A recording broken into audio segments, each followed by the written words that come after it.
thank you for listening. Today is going to be episode number 2 of the CP Physiques Podcast with your host, Johnny Gregson.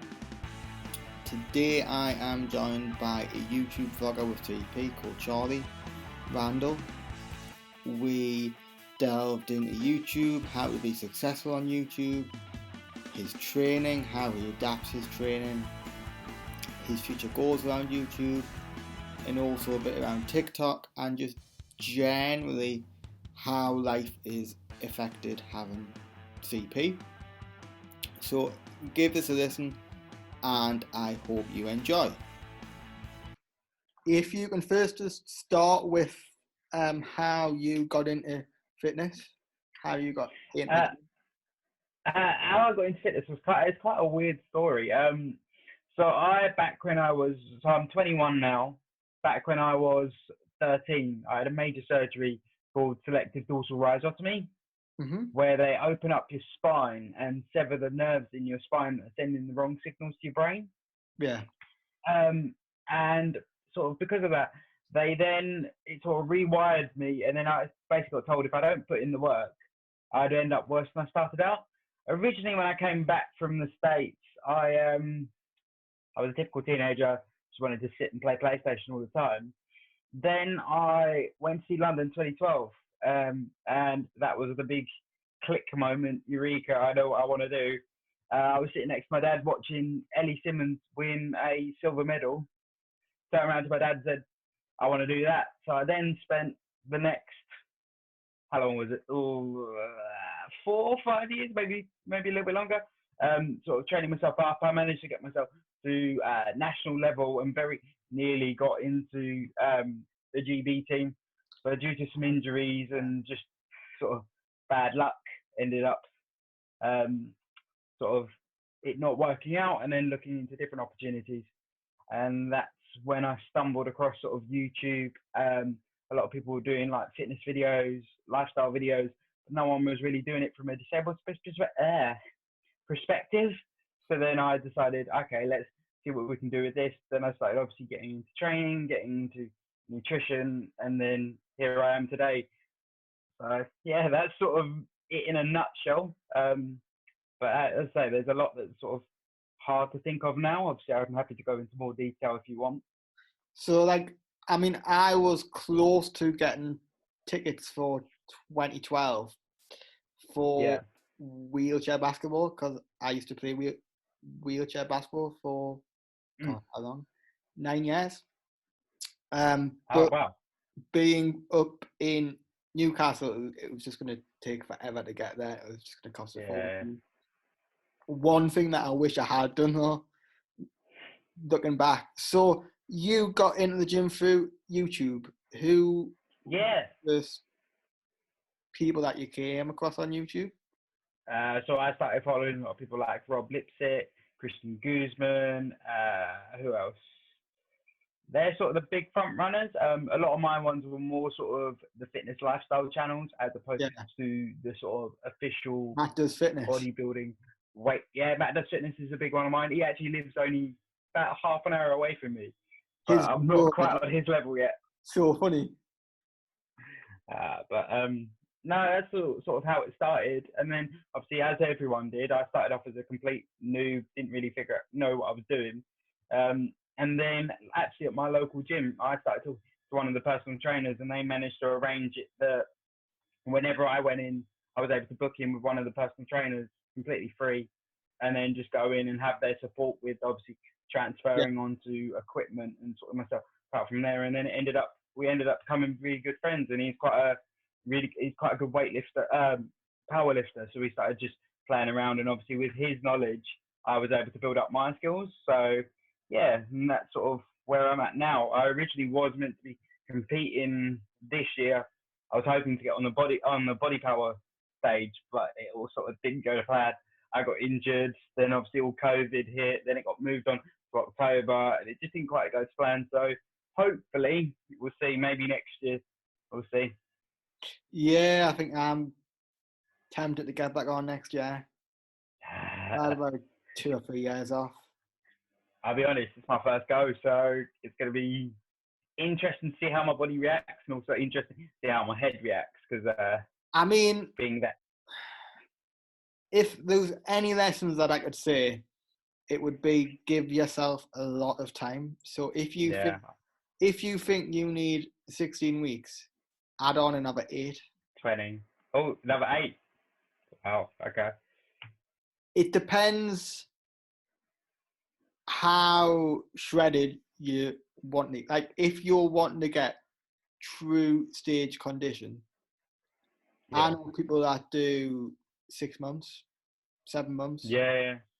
It's quite common now where people do what's called the prep before the prep. So they'll do a cut to say get to 10%, because that's the point where you start to then feel a bit crappy. Yeah. So then you hold that for about a month, 2 months, 3 months, get rid of that fatigue, and then you just go again. Yeah. Doing it all in one go, it's just so hard. Yeah, I can imagine. How did you find like sticking out with the regime and obviously sticking to your program? Because I can imagine sort of towards the end of the cut, it's just mentally draining. So for me, my story's quite funny in a way. I found it on, I was not sponsored by a company, but an ambassador for a company. Yeah. And I had like a Facebook group, and I posted about online coaches on about I was potentially want to prep the year after. And someone got in touch with me saying, well, why don't you do it this year? I'll help and all this sort of stuff. And I was probably I wasn't lean. I was probably 20% body fat. In the show that I seen, what it was called Pure Elite. So it's a small federation. Looking back, I didn't actually do that job, but I'm pretty glad I didn't, because it's not really a good federation. Anyway, there was a low, so I was 20% body fat, and he was like, we're going to bulk and add size. I'm thinking, I'm not lean enough to be able to gain much. But I thought, he's diced. He must know best. Yeah.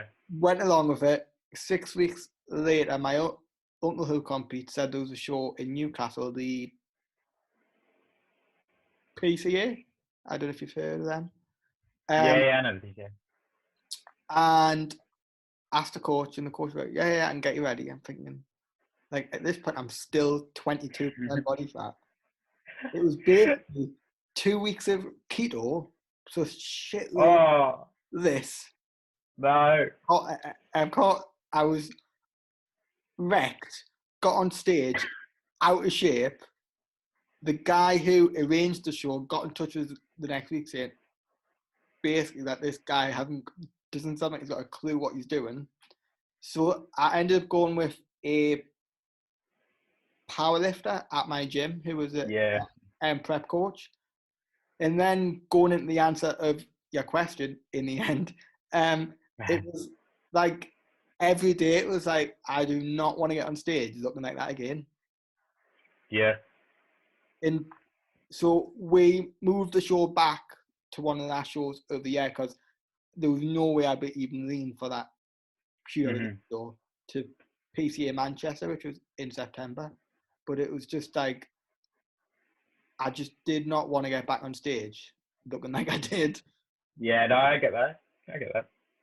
And which is why I said give yourself enough time, because 16 weeks, I wasn't completely shredded. I was lean. Yeah. But my calories got like unbelievably low. 1,400 a day.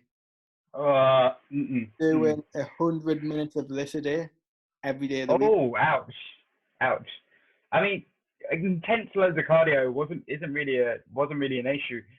Well, I hope it won't be an issue. I don't know about now, but it wouldn't have been a few years back, because I was doing probably, actually, how much was it? 24 hours a week in a pool. God. Well, yeah, that I used to play basketball, but like, it was. If you asked me to play that now, I'd just be dead after I must admit, I have worked on like obviously maintaining that sort of cardiovascular Yeah. fitness, particularly mainly because I hate meeting people. I lift, and but yeah, you look great, but if one of us runs in one direction, you ain't gonna be able to catch me, and you're able-bodied. Yeah. So it's like you can be strong, but you can be unfit. yeah, exactly. So I think that's a lot of what I go with. I'm also very like eat all the foods you want. Like I can't stand these. Nah, you got to eat only chicken and rice. It's like yeah, okay. If you're on prep, fine. But if you're a Joe Blog just trying to lose weight. So my coach back then was kind of like a bro meal plan kind of guy. But since, like, I know people that have got shredded eating ice cream. Yeah, so do I. I'm a big believer of IF, so I find that really works for me. I mean, in terms of prep, intermittent fasting is probably not optimal to keep muscle because research shows that you want to be getting protein in 3 or 4 times a day. But then the difference will only be minute. And then also you can. This is the thing with this sort of industry is you go to one specialist, you're getting one piece of information. If you go to another, you get a completely different one. So that's where I sort of go with try it out, see what happens. If I did my first show and realised, nah, it's not working, go again. I mean, again, it depends what your intentions are. So if you were just wanting to do a show and see what it was like, you're not really going to be bothered.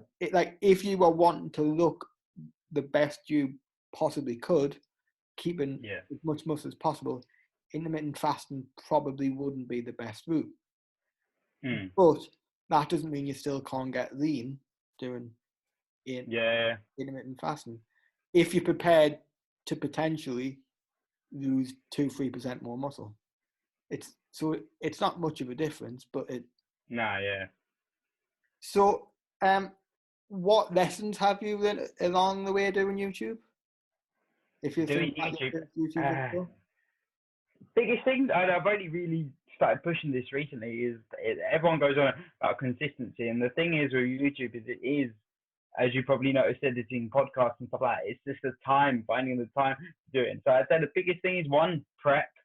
Make sure you've got a bit of a backlog of content, because if you start running into problems, like say you've got family commitments and you can't get to produce content, it can get very difficult to stay consistent, try and keep up with YouTube's algorithm. So that would be one sort of major piece of advice would be make sure you two pieces of advice. Make sure one, you stay consistent, and two, have a backlog of content, just so then you've got a bit of a backstop if you do get stuck.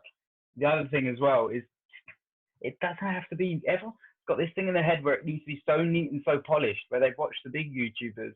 I mean, I did it.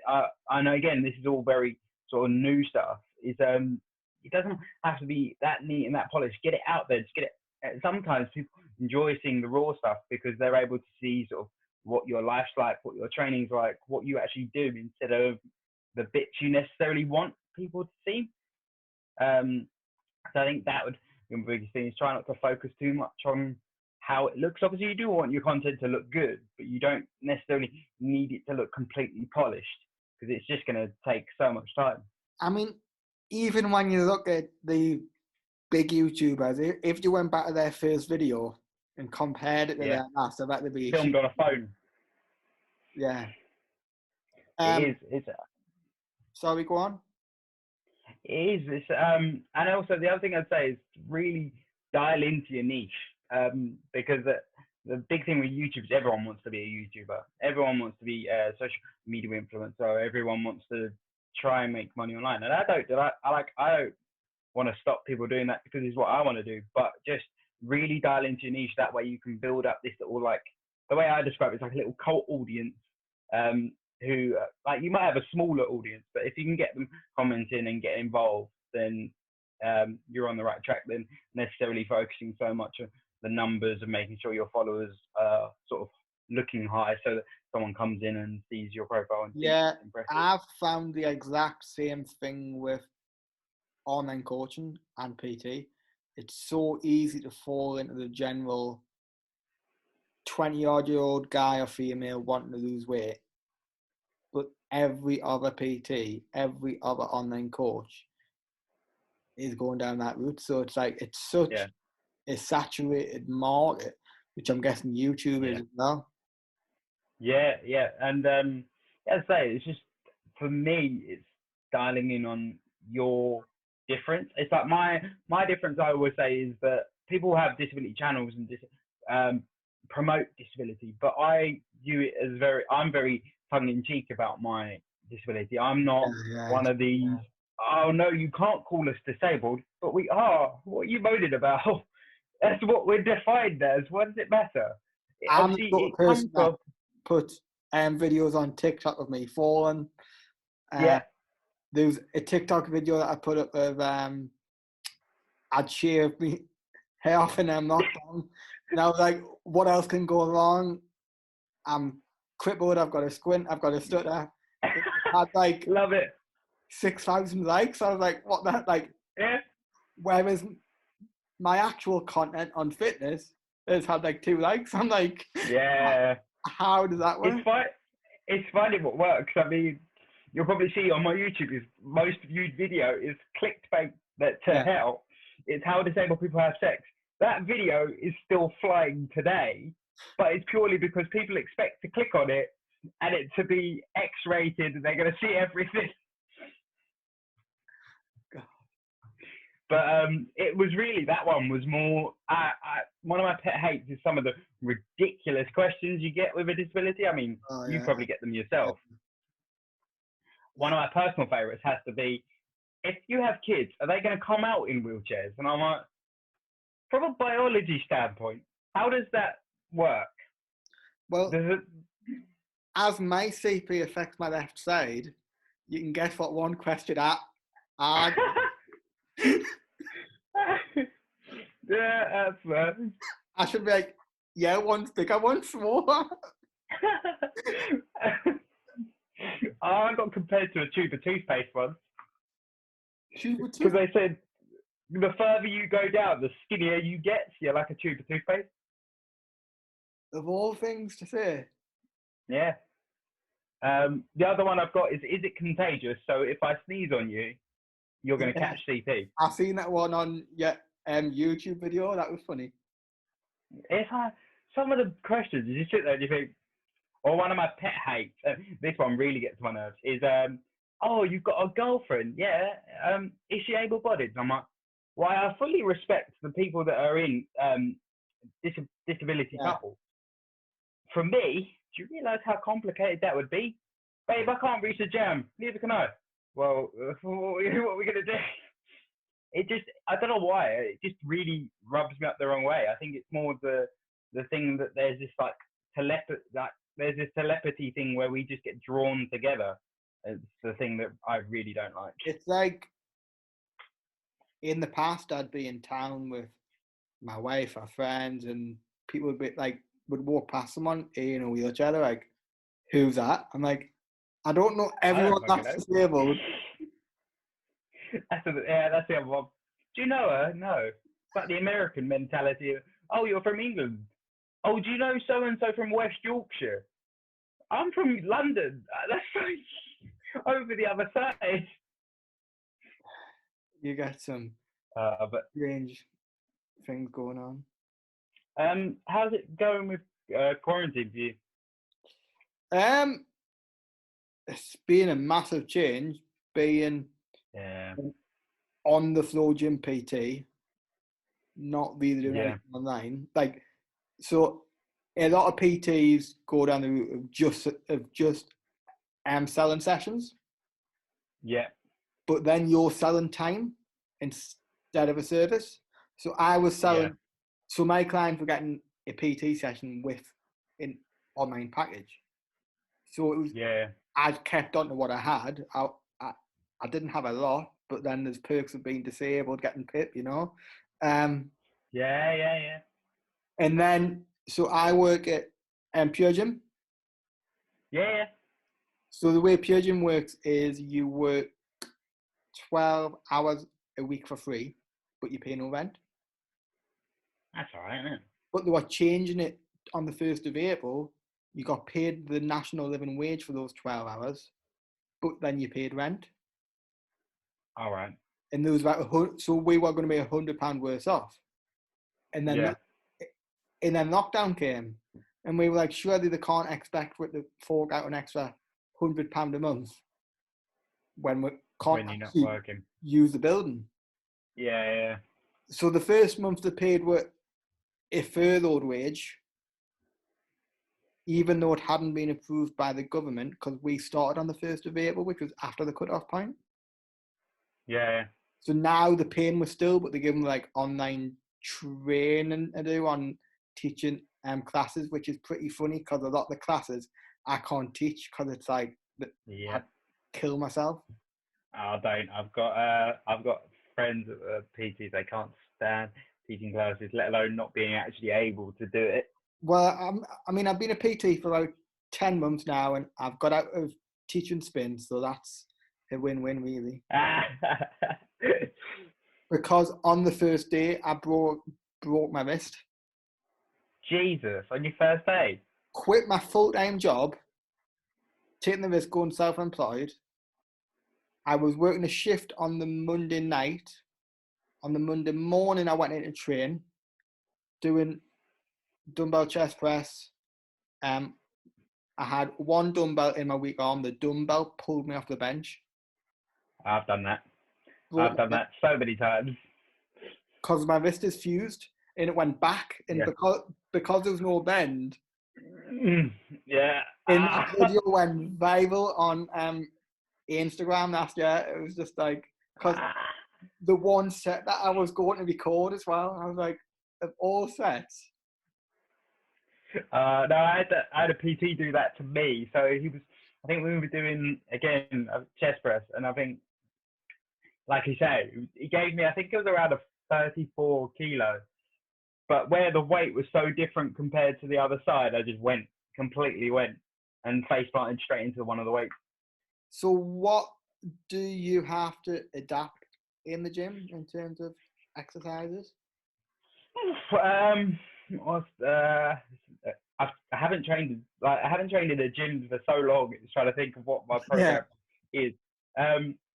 So adaptation wise, so we do floor press as a chest variation. So that's actually just instead of laying on a bench because of the instability of being on a bench, I actually lay on the floor and do it, which works perfectly. Yeah, I'll do that a bit more.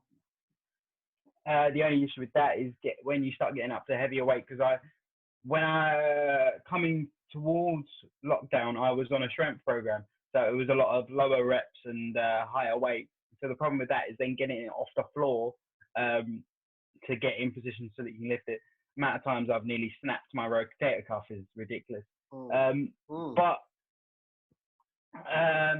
trying to think where I was going.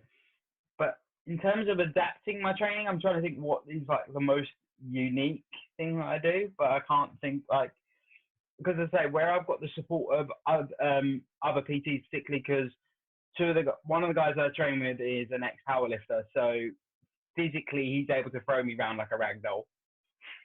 Because I'm not as much as I'd love to say I'm massive, I'm not the biggest guy in the world. And then the other one is a ex-West End dancer, so he's extremely strong and good with balance. So a lot of the time they're able to support me more. So it's stuff like they're able to lift me onto leg extension. Actually, that's a good one that I've adapted. So I call it the accessible deadlift. It's not exactly perfect form. So what I'll use a back extension machine so that I'm completely secure, and do a variation of a deadlift, just so I'm able to sort of add to my compound movements, because realistically, as it might be for you, I'm not able to do a lot of the major compound movements. So how do we incorporate another one into my program apart from the obvious bench press? I've seen one of those videos, and just from looking, I mean, one bit of feedback I'd give on that is trying to keep the arms, the elbow angle fixed, because it was starting to look low. Where your elbow the thing is with that one is so I've actually got I don't know if you can see it correctly. So I've got dislocated radial heads, which basically means Yeah. I can't fully extend and can't supinate my wrist. So a lot of the time my elbows are not necessarily out of my control, but they don't necessarily do what I want. Yeah. I mean, it's fine keeping them bent, but keep the angle the same, if that makes sense. Because as soon as you change the angle during the rep, you're then taking the weight off where you want it. But if it's fixed, the weight will stay on the same muscle. Yeah, I see what you mean. In terms of other ones that I've adapted, I've just started playing. You might have seen it on my Instagram. I just started playing with the hack squat, which has been a great revelation for me, to be fair. Hack squats are my love to hate. Yeah. After I think I did about 3 heavy sessions, my knees were screwed. But no, as I say, a lot of the ones I haven't had to adapt. The issue I have is where I can't supinate my wrist. Things like dumbbells, bicep curls are difficult.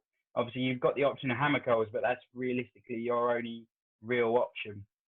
I think for anybody listening to this with CP, my main advice on exercise selection wouldn't be getting emotionally attached to one exercise.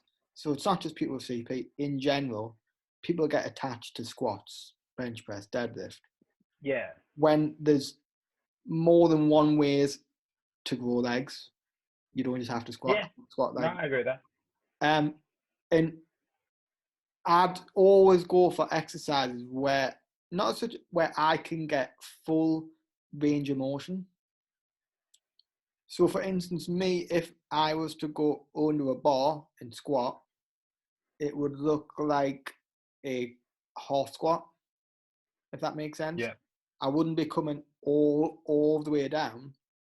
In the amount of fatigue that causes versus the amount of muscle it's going to grow, you're getting out of it. It just isn't worth it. Yeah. Instead, going on a leg press where you're fixed, where you can really come in nice and deep, excuse the pun, and then push back out. Yeah, you made that worse. Yeah, no, I agree with that. I mean, you're far more qualified than me. But I try and go with the theory of, particularly like I've started playing around with leg curl. Yeah. Now this one's been it's probably been the bane of your life as well. Physio used to go on and on and on and on and on at me for just trying to sort of progress and keep it going. And then I spent sort of a good 4 years not really touching it. Then realistically, I just started destroying my shoes, and I wanted to think, how can I strengthen sort of the muscles to allow me to sort of bend my knees correctly. Then I started playing around with, I'd say leg curl. But I obviously, you've probably seen on my Instagram, I don't necessarily get a full range, don't get a lot of range of motion. But over time, I have seen quite a big difference, and I'm hoping to get to obviously now it's going to be sort of not necessarily back to square one, but we're going to have to go back to the drawing board a little bit. Hopefully getting to the point where I can actually get it to where I want it to be. I know that that's a weak point of mine, getting the muscle to mind connection between my hamstring and getting it to do what I want it to do. So yeah, I think and the other thing as well is it's feeling out what works for you, because every kind of CP is slightly different. No. I mean, and you might find that some different brands of machines work better than others. Like, I've trained at a lot of different old school bodybuilding gyms, and I'll be trained at one and I'll get in the groove on a machine where I've got that mind and muscle connection. But then on a different machine, which looks pretty similar, say incline chest press, if you give me 2 different machines doing the same thing, the resistance profile of each machine is different. So where it's lighter, where it's heavier, and I find that I've got to be even more pickier with what I do to keep that mind connection. I mean, I found, particularly with leg curl, I can't sitting leg curl does not work for me. I can get no muscle activation there. Laying leg curl, on the other hand, I can get some activation. As I say, it's very limited, and I'm hoping to build it up. But I have found that, again, certain machines, like I've found as well with the back extension, with that sort of slightly, well, I'll call it the accessible deadlift. I've found that some of them as well, the angle that you're at, if that changes, it changes the game completely. Because I'll go to one gym where it's a lot higher, and I'm able to barely lift half the weight off the ground that I normally do, and then I'll go back to my own gym and it's completely different. What I've found with mind to muscle connection, especially on the hamstring curl, on the lying hamstring curl anyway, if you really push your knees into the pads, and that really gets the hamstrings working. Whereas a lot of people bring the hips up to move the weight, but you're not actually using the hamstring, you're just using your hips to. Yeah. Okay. So even maybe, I don't know if you find that your hips come up off the pad, or if you. Yeah, they do. Even, I mean, it's a bit of a thought on, but even getting a strap and just out and just so you're fixed to the machine. Yeah. Or get someone to hold your hips down. Yeah. So the problem is with that one is I can straight up lift someone when they're sitting on my arse.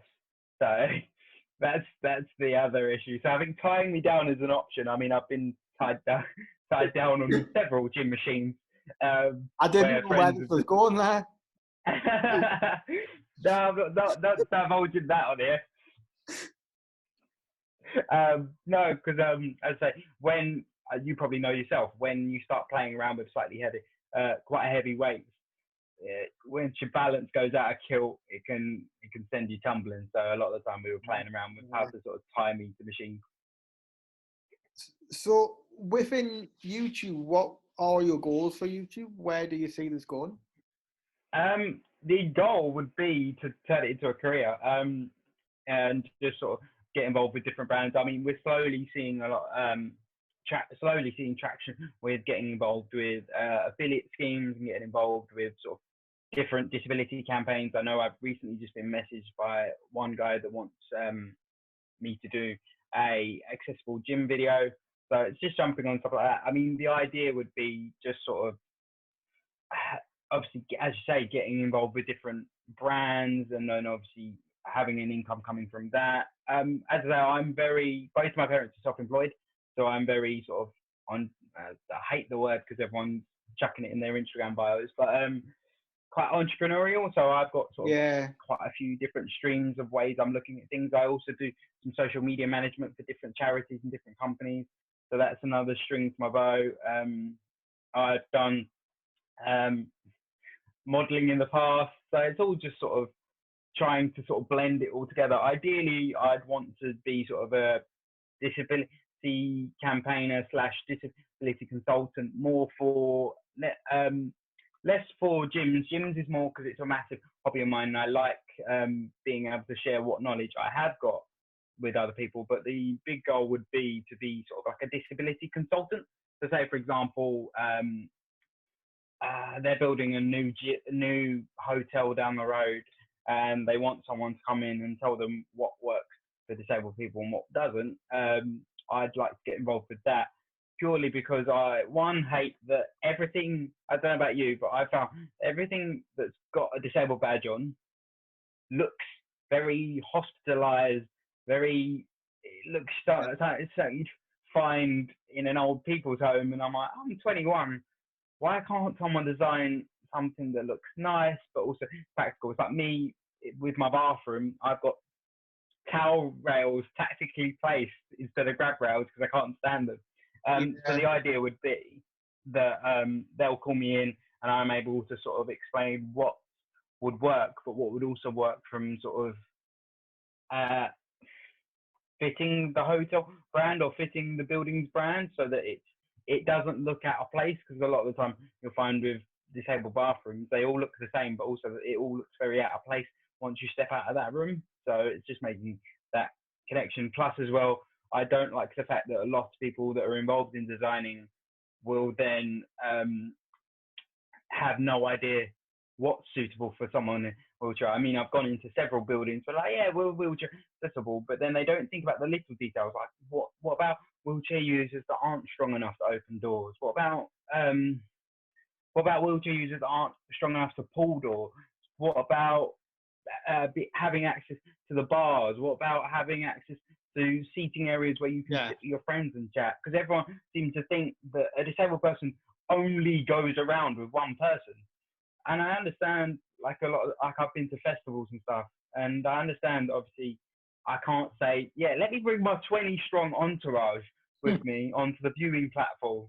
But I think there needs to be a little bit more understanding in the way of like, we want to be involved and we want to like have that sort of connection with our friends, but don't want to feel separated. Like I went and they'd only allow me and my girlfriend up on the viewing platform. Obviously, you do want to take advantage of it. I mean, the views from the disabled viewing platform are outstanding. Not to mention, we only had to pay for one ticket because disability perks. But I've been there before with that. Yeah. So it's that not having that sort of connection with your friends and the people that you're with, I think really needs to be tackled. And I want to take sort of the stress out of traveling. I think traveling is a big thing for me. I'm very like, I want to visit everywhere, but then it's the stress of trying to find somewhere that's accessible, particularly for me, because I use accessible wet rooms and accessible showers, and they're exceptionally hard to find, particularly when you start going to foreign countries. So I think the ultimate goal, bringing it back to the question, is sort of just branching out and sort of feeling my way through what works best for me. But ideally, I'd want to end up in like travel consultancy or possibly motivational speak. I don't necessarily like the idea of saying I'm going to get into motivational speaking, but I enjoy public speaking, and I enjoy talking to different people. I particularly like hearing different people's like stories. So if I can make a job out of talking to the camera and talking to people at events, that's that would be a dream of mine, I guess. Yeah.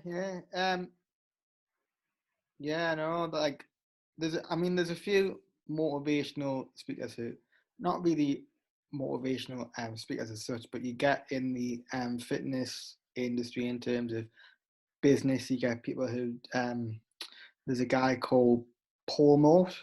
I don't know if you've heard of him. I've heard of him. I haven't watched much of his stuff. He runs the Unstoppable Bastards, it's called. Yeah, I've come across that one. He's got podcasts, and they're only like 3 or 4 minutes long, but like he's more motivational about selling. So he does like email marketing and things like that. He's like the wizard on like how to sell things through email to people. Yeah. He worked with, you probably would have heard of him, James Smith. No, that one doesn't ring any bells. Is it James Smith? Yeah. James Smith is like a new kind of not fitness model, like a fitness professional. He's yeah, I know. Fitness influencer, that sort of line. But he's very like blunt and straight at the point, quite arrogant in a way. Like you just need to eat less than you burn, and that's it, pretty much. Yeah. Now, as I say, I think I'd like to think that I'm quite a people person. So I try and view things from a lot of people's perspectives. Like my big belief is a lot of people say like, oh, this person's worse off than this person, and this person's worse off than this person. Whereas my perspective is what someone can deal with is purely personal and depends on what they've experienced. Like my maximum what I can deal with is probably completely different to say yours because of what we've been exposed to. And I think a lot of people don't necessarily consider that when they get their knickers in a twist and they think, oh no, but I'm worse off than you. No, forget who's worse off than who. It's all just down to what someone's been exposed to. So I try and sort of view things from a very unique perspective in terms of I'm very hyper aware of taking into consideration how someone else views it from their eyes, whereas a lot of people don't necessarily take that perspective.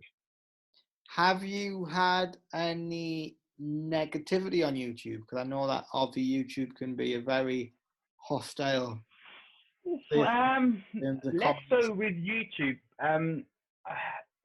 I'll be honest, our YouTube channel is still relatively small. So apart from the bots that you get, and maybe a couple of like spam as well.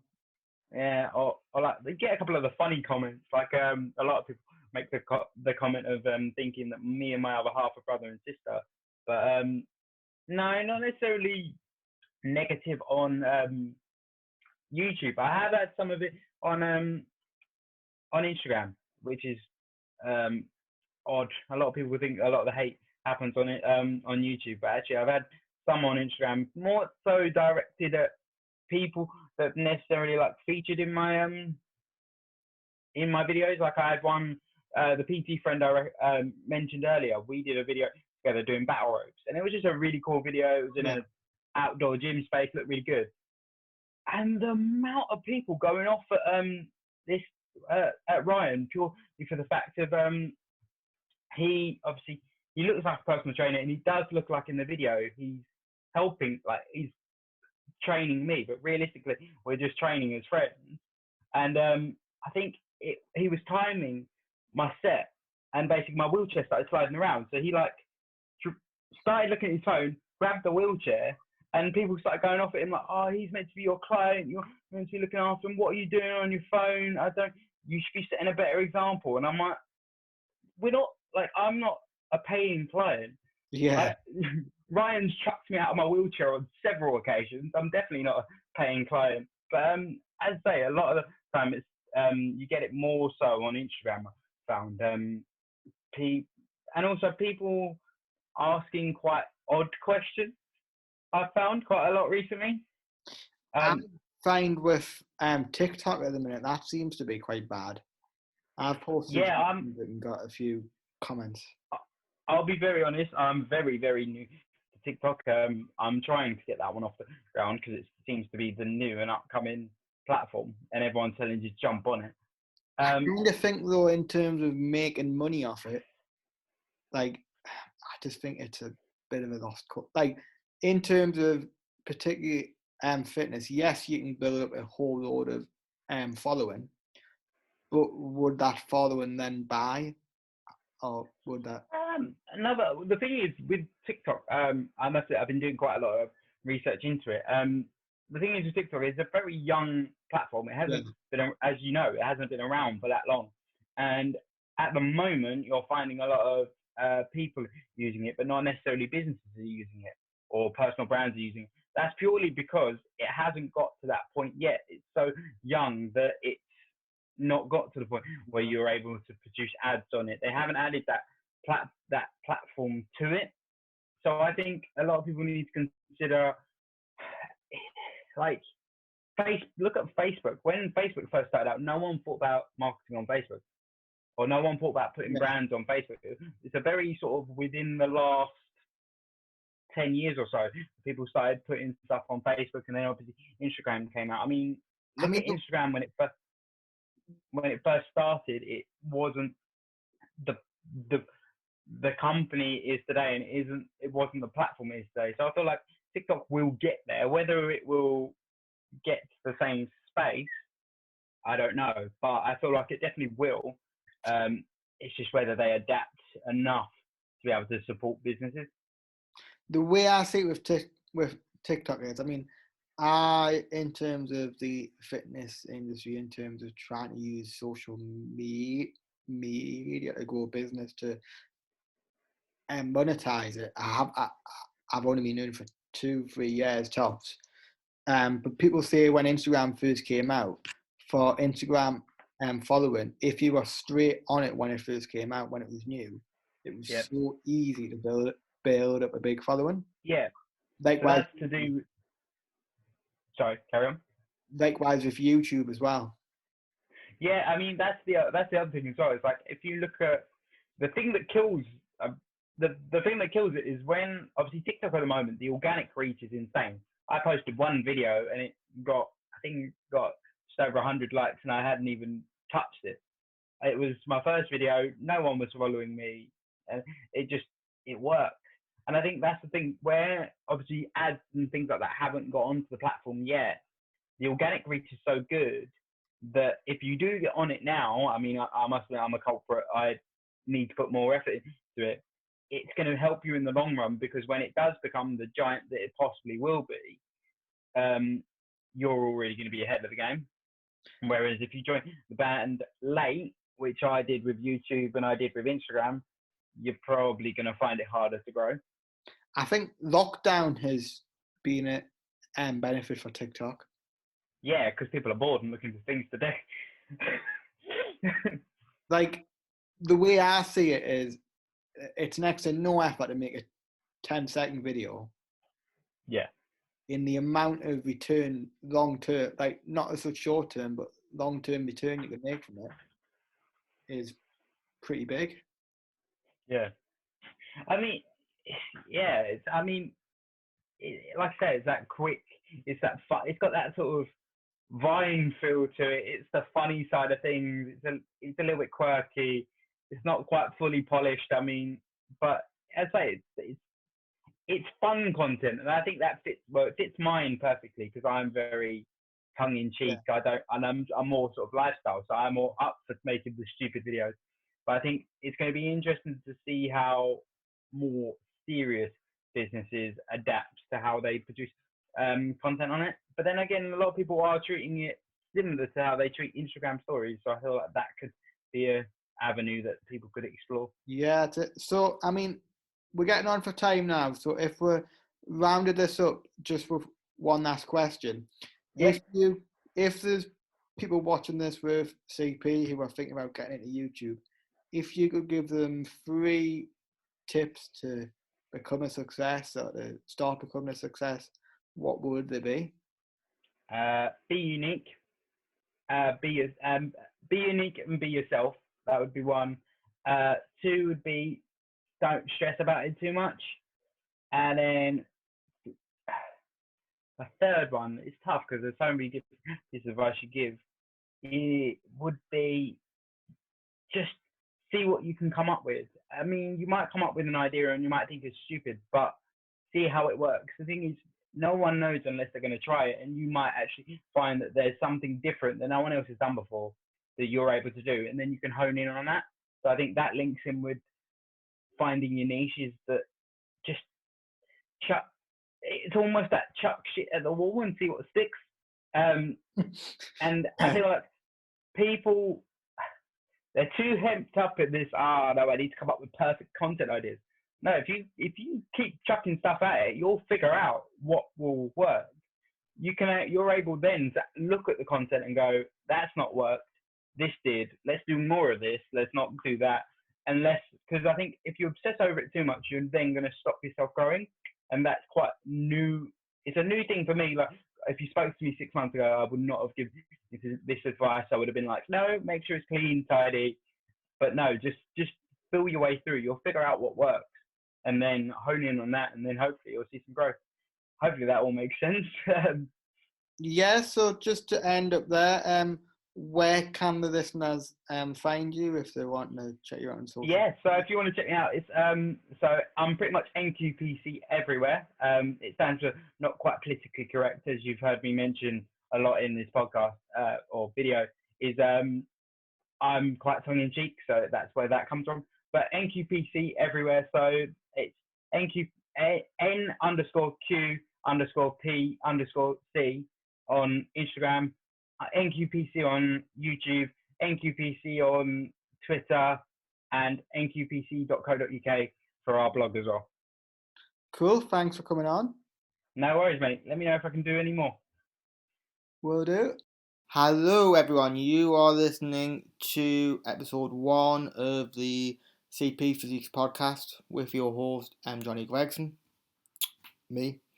So, first off, I do have a stutter, so I may stutter sometimes during this podcast, but I will try and limit it. So the goal of this podcast is to educate others with CP how to use evidence-based concepts, apply it to their CP, adjust things, and get results within fat loss and their physique.